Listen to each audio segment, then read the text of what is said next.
Bond with you here, and I'm gonna do a video on why Ghost Recon Wildlands beats Fallout in some ways, and why Fallout beats Ghost Recon Wildlands in some ways. So anyway, Ghost Recon Wildlands. Right now, I am riding a motorcycle, and there are many motorcycles in this game.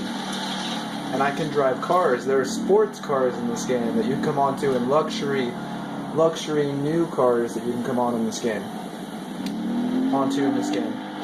And there are like big SUVs and trucks, like pickup trucks with lights on top, like the one that just I passed. And right now there is a brick building where the bad guys hang out right now. And they just kind of shot at me. I'm gonna try to get off this bike here, and with the X button, press X to get on and off vehicles in this game. And to jump, let me see, how do you jump in this game? To jump, oh man, I forget how to jump. Can you jump in this game? You can climb. You can climb in this game, but I don't think there's any jumping in this game. But there's sneaking, intense sneaking and army crawling. So anyway, the structures beat Fallout 4 a little bit, because there's, I don't know, there's like the hotel in Fallout 4 definitely beats this game. But I mean, the vehicles, the movement beats Fallout 4, because the movement's just pretty cool.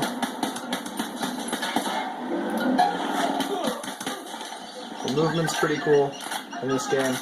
But I do like being able to switch between third and first person, which you kind of can do, because like, when you aim in this game, it goes into first person. Like,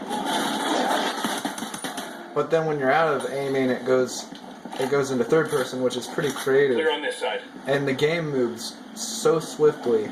It's amazing. It moves real swift.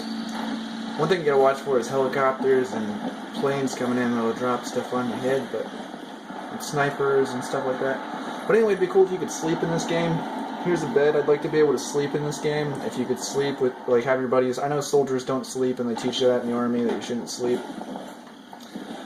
But anyway, yeah, this game definitely beats Fallout 4 for the reason, a little bit. But Fallout 4 beats this game because you can build in Fallout 4. So in ways, Fallout 4 beats this game, but in ways, this game totally beats Fallout 4. Like, look at this table assembled with vegetables and stuff. Only in this game you can't sit down. Like in Fallout 4, it'd be cool if you could sit down. But the sights are amazing. Look at those mountains. Look at those trees. But you need more cities. You need more cities in all of this country land. It's beautiful country land, but you need more cities. You need more cities, more big cities with restaurants, like real life. Like when you go into Los Angeles, California, some people think it's ugly, but some people love the city. And me personally, I love the city, and like New York City and stuff like that. But this game needs more cities, definitely in later Ghost Recons.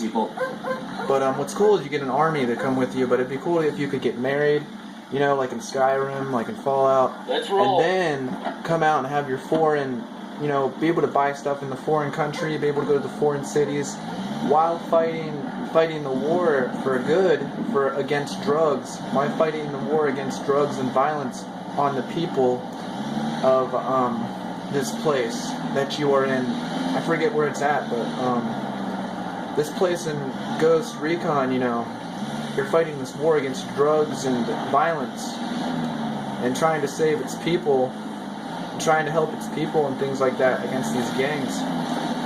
And this game beats Fallout 4 for the main reason you can drive, the roads are beautiful, the places are beautiful, minus there's no cities. There's hardly any good cities, but there are a few good cities, but there's nowhere to eat.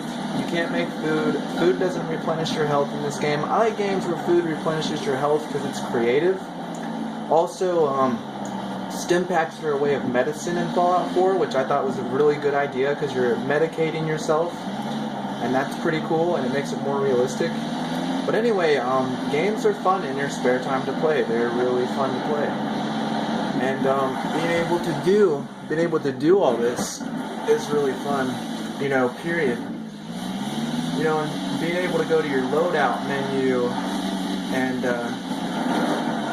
do all your stuff with your character, you know, go to your loadout menu Right now I'm wearing a tank top, but I can go to change appearance, I can go to clothes, I can go to tops, I can go to, there's a business casual, you can wear a polo shirt, you can wear double layer t-shirts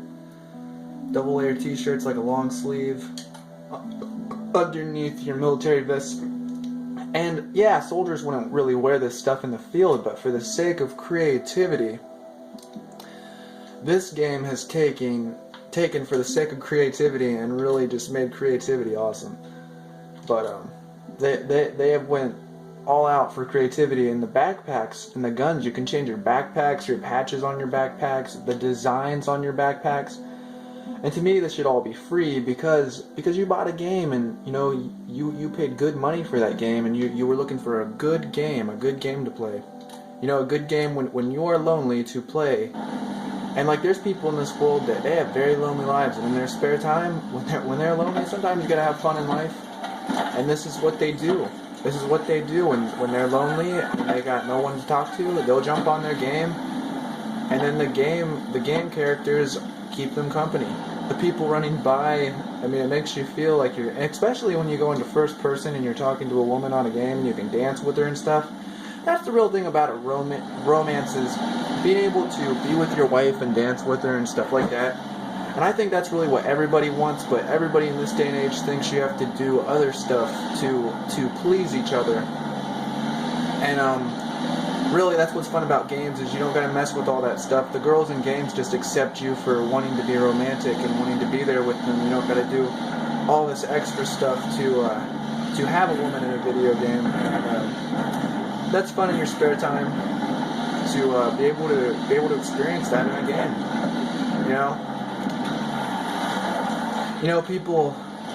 People try to pressure you in life to do kind of things that just ain't you and stuff like that. And you just maybe try to avoid certain groups of people and stuff like that. And video games are fun alternatives to when you're done working at the end of the day, or you're done doing your chores. If you have a couple hours, or you're done studying and you're done doing stuff, play it. On the weekends especially, like when you have that couple day weekend to take off, because work in your life away is just strenuous and crazy. When you have those few days to just, hang out, and just sit back and play a game, it's fun. But that's why Ghost Recon Wildlands beats Fallout 4, is because you can get in cars and drive vehicles around, and that's why they totally beat Fallout 4 on gameplay. But Fallout 4 beat them in companions and by building structure and by scenery a little bit, because some Fallout scenery is very amazing too. So in a way, Fallout has very much beaten Ghost Recon, but Ghost Recon's mission play is real fun, the same as Fallout's. It's structured very well. I mean, look how immersive this jungle is. I mean, I could get lost in this jungle, like going into the scenery. The scenery's amazing. I mean, I could get lost like awesomely in this jungle. Just, it's beautiful. The cliffs, the mountains, looking off at these trees and the sky, and like the mist in the background. They even put mist in the mountains, like there was like a moisture in the mountains. So yeah, this game is a beautiful game, and you come onto buildings and farms and houses sometimes. Now I don't know if there's like houses like pre-war houses or not, but you come on to villagers. How you put your gun away is you just hold in Y, and you can put your guns away when you're around villagers so they don't panic. But villagers will actually panic and run when you take your guns out.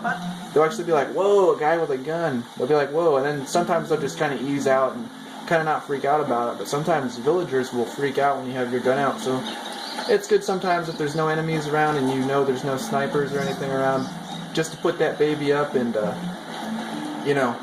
put it away. But it's pretty cool, GPS says the place is named Yo Bill. I don't see any signs of fighting. And you'll just come on to story and like awesome gameplay in an open world. It's amazing. And you'll come on to these houses. Like, you can't go into that one, but you can go into this one over here. You can go into this one. Make sure nobody's inside. Go into this one.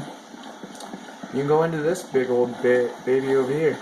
I mean, their buildings are kind of rustic looking, but it's in a foreign country, third world country. But all that takes is a good leader. A good leader will, and a good group of That's why the U.S., our government really works, to help a little bit here and there. But foundations and stuff do their own thing too. But yeah, but this game is beautiful. Like just the structure, the garages, the pavilions that are set up here. The metal structured pavilions, the steel pavilions, the tables. You'll walk by in a place, and there'll be water on the tables. There'll be like bowls of chicken, vegetables, and you'll walk by and there'll be buildings everywhere and houses. But this game is really amazing, and I'm going over time, so I gotta go.